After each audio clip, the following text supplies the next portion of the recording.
Hi, I'm Kristin Omdahl and welcome to my studio. In this video, I'm going to show you some tips and tricks for making one of my patterns. Let's get started. This is the Blake Easy Crochet Motif Sampler Afghan. This is an easy Afghan project that is also portable. Make each square individually and then join them all together at the end. The 6 motif squares work up very quickly. Have fun mixing and matching the colors of your choice. You will need number 5 bulky weight yarn. I used Be So Easy yarn in colors cream, lavender, teal, raisin, goldenrod, cornflower, and putty. And you will also need a size L11 or 8mm crochet hook. This is a 7-part video series. There will be 1 video each for the 6 different motif designs, and then the 7th video will be how we assemble them together. You can find all 7 videos together in a playlist that is linked in the video description, along with links for the pattern and Be So Easy yarn. When you're ready to assemble your squares, you want to join the squares by holding 2 together, wrong side to wrong side, and work a row of single crochet loosely through both layers. So here's a wrong side and a wrong side. So we'll let those wrong sides touch. And now each of the motifs, no matter which motif A, B, C, D, E, F, no matter which one you pick up, they all have the same exact number of stitches along their final round so that these can easily be crocheted together. I'm going to use a contrast color. I'm using bisque for the motifs, and I'm going to use black for my joining round just so you can see the contrast of what we are doing. But you could do this all in one color. You could do this in multicolors like in the original Afghan.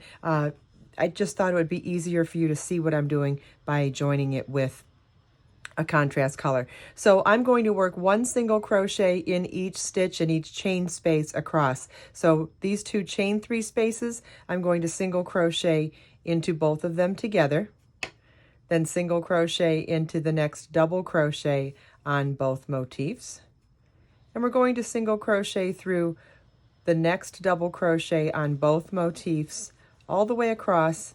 Just want to work loosely. I would try to not work too tight doing this round or doing this row. And so if you can't see where you're working, you would insert your hook into the next stitch here, and then make sure you insert your hook in the next stitch on the back motif as well. Once you've made your way across the entire side of both motifs, you're then going to work into the next chain 3 space on both motifs. And now we're ready to add 2 more motifs as well. So we'll grab 1 more, and we'll do wrong sides together again.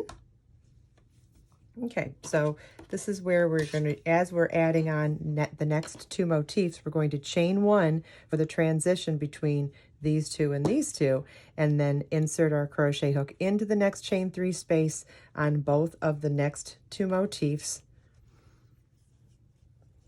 and single crochet.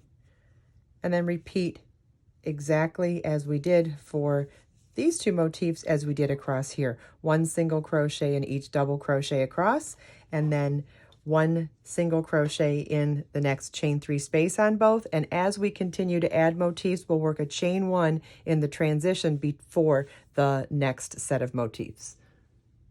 Once you've joined all your motifs in one direction, you want to open up your work and then turn it so that we can now crochet our motifs together in the opposite direction. So we're going to do this the same way we did in the other direction. We're going to fold our motifs with wrong sides together, like that, and join our yarn into the first chain 3 space on the first 2 motifs to join together in the chain 3 space. So we'll single crochet through both chain 3 spaces, then single crochet through the next double crochet on both motifs together, and work that all the way across to the next chain 3 corner.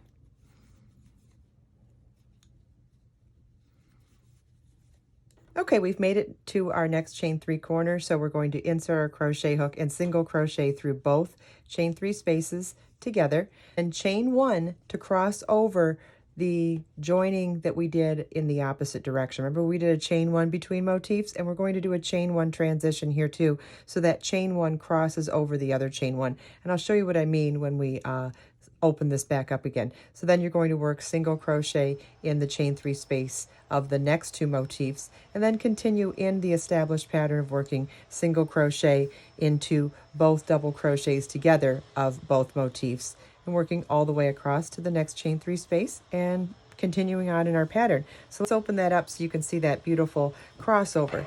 You can see how it crosses over beautifully then.